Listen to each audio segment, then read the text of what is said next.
अस्सलामु अलैकुम वरहमतुल्लाहि वबरकातुहू।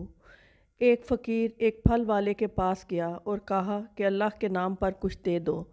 फल वाले ने फ़कीर को घूर के देखा और फिर एक गला सड़ा आम उठाकर फ़कीर की झोली में डाल दिया। फ़कीर कुछ देर वहीं खड़ा कुछ देर सोचता रहा और फिर फल वाले को 20 रुपये निकाल कर दिए और कहा कि 20 रुपये के आम दे दो। दुकानदार ने 2 बेहतरीन आम उठाए और लिफाफे में डालकर फ़कीर को दे दिए।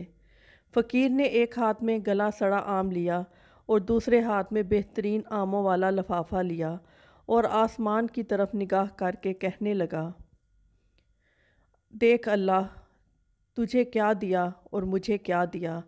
अल्लाह के नबी सल्लल्लाहु अलैहि वसल्लम का इरशाद है कि तुम में से कोई शख्स इस वक्त तक कामिल मोमिन नहीं बन सकता जब तक वो अपनी पसंदीदा चीज़ अल्लाह के रास्ते में कुर्बान ना करे।